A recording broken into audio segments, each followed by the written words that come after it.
Acte de consécration à Notre-Dame de Fatima du pape Jean-Paul II. Prière prononcée à Fatima, Portugal, le 13 mai 1982. Voici l'acte d'offrande et de consécration que le Saint-Père a prononcé à la fin de la concélébration eucharistique. 1. Sous l'abri de ta miséricorde, nous nous réfugions, Sainte Mère de Dieu. Subtuum Praesidium Confugimus, Sancta Dei Genetrix. En prononçant les paroles de cette antienne avec laquelle l'Église du Christ prie depuis des siècles, je me trouve aujourd'hui en ce lieu choisi par toi, et par toi, ô Mère, particulièrement aimée. Je suis ici, en union avec tous les pasteurs de l'Église par ce lien particulier qui fait que nous constituons un corps et un collège, de la même manière que, selon la volonté du Christ, les apôtres étaient unis à Pierre. C'est dans le lien de cette unité que je prononce les paroles du présent acte, dans lequel je désire rassembler encore une fois les espoirs et les angoisses de l'Église dans le monde de ce temps.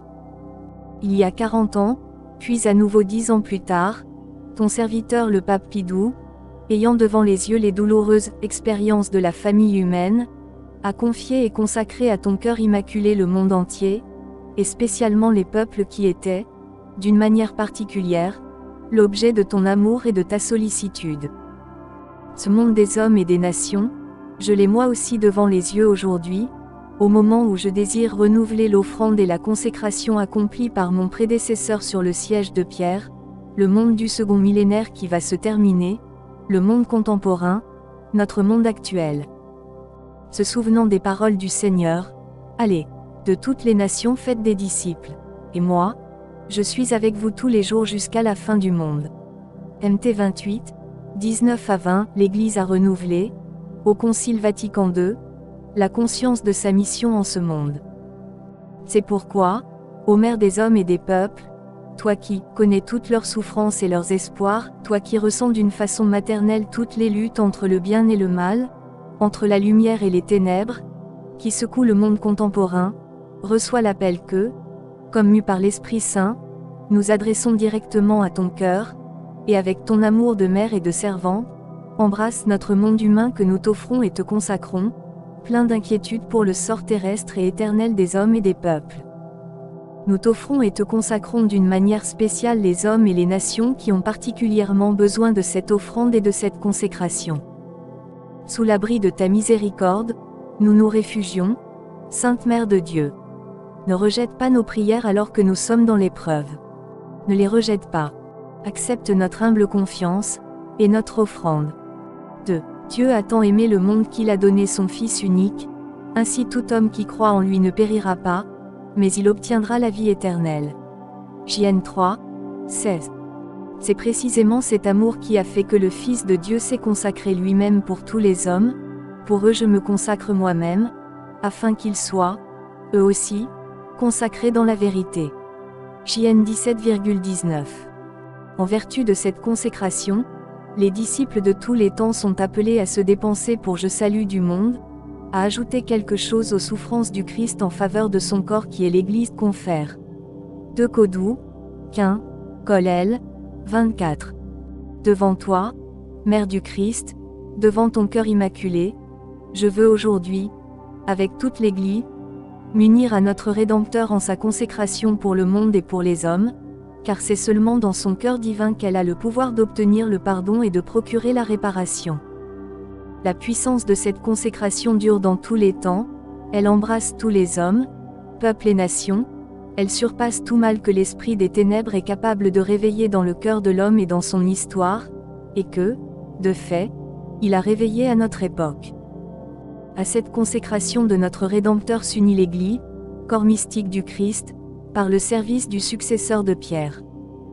Combien profondément nous sentons le besoin de consécration pour l'humanité et pour le monde, pour notre monde contemporain, dans l'unité du Christ lui-même.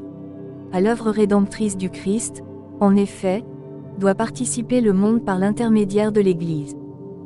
Alors, quel mal nous fait tout ce qui, dans l'Église et en chacun de nous, s'oppose à la sainteté et à la consécration? Et quel mal suscite en nous le fait que l'invitation à la pénitence, à la conversion, à la prière, n'ait pas rencontré l'accueil qu'elle aurait dû? Quel mal nous procure le fait que beaucoup participent si froidement à l'œuvre de la rédemption du Christ. Et que d'une manière si insuffisante se complète en notre chair, ce qu'il reste à souffrir des épreuves du Christ. Col. 24. Bénis soient donc toutes les âmes qui obéissent à l'appel de l'amour éternel. Bénis soient ceux qui, jour après jour, avec une inépuisable générosité, accueillent ton invitation, ô Mère, à faire ce que dit ton Jésus, confère. JN 2, 5, et donne à l'Église et au monde un témoignage serein de vie inspiré par l'Évangile.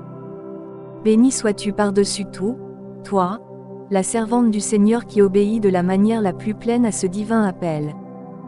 Sois salué, toi qui t'es entièrement unie à la consécration rédemptrice de ton Fils. Mère de l'Église, enseigne au peuple de Dieu les chemins de la foi, de l'espérance, et de la charité. Aide-nous à vivre avec toute la vérité de la consécration du Christ pour toute la famille humaine du monde contemporain. 3. En te confiant, ô Mère, le monde, tous les hommes et tous les peuples, nous te confions aussi la consécration même pour le monde et nous la mettons dans ton cœur maternel. Ô cœur immaculé, aide-nous à vaincre la menace du mal qui s'enracine si facilement dans le cœur des hommes d'aujourd'hui et qui, avec ses effets incommensurables, pèse sur notre époque et semble fermer les voies vers l'avenir. De la faim et de la guerre, délivre-nous. De la guerre nucléaire, d'une autodestruction incalculable, de toutes les sortes de guerres, délivre-nous. Des péchés contre la vie de l'homme depuis ses premiers moments, délivre-nous. De la haine et de la dégradation de la dignité des fils de Dieu, délivre-nous. De tous les genres d'injustice dans la vie sociale, nationale et internationale, délivre-nous. De la facilité avec laquelle on piétine les commandements de Dieu, délivre-nous. De la tentative d'enterrer dans les cœurs humains la vérité même de Dieu, délivre-nous. Des péchés contre l'Esprit Saint, délivre-nous. Délivre-nous. Accueille, ô Mère du Christ, ce cri chargé de la souffrance de tous les hommes. Chargé de la souffrance de sociétés entières. Que se révèle encore une fois dans l'histoire du monde la puissance infinie de l'amour miséricordieux. Qu'il arrête le mal, qu'il transforme les consciences, que dans ton cœur immaculé se manifeste pour tout la lumière de l'espérance. Je veux encore t'adresser une prière spéciale, ô Mère qui connaît les angoisses et les préoccupations de tes fils. D'une manière pressante, je te supplie d'intercéder pour la paix du monde. Entre les peuples qui, en diverses régions du monde, sont en litige pour des intérêts nationaux ou qui s'opposent les uns aux autres dans des actes de violence injustes. Je te supplie en particulier, pour que prennent fin les hostilités qui opposent, depuis trop de jours, deux grands pays dans les eaux de l'Atlantique Sud, occasionnant de douloureuses pertes en vies humaines. Fais que l'on trouve finalement une solution juste et honorable pour les deux parties, non seulement dans la controverse qui les divise et les menace avec des conséquences imprévisibles, mais aussi et surtout pour le rétablissement entre eux de la plus haute et profonde harmonie, celle qui convient à leur histoire, à leur civilisation, à leur tradition chrétienne. Que la grave et préoccupante controverse soit vite dépassée et terminée, de sorte que, aussi, le voyage projeté en Grande-Bretagne puisse avoir lieu heureusement, en accomplissement non seulement de mon désir, mais aussi de celui de tous ceux qui attendent ardemment cette visite et l'ont préparée avec tant d'efforts et de tout cœur.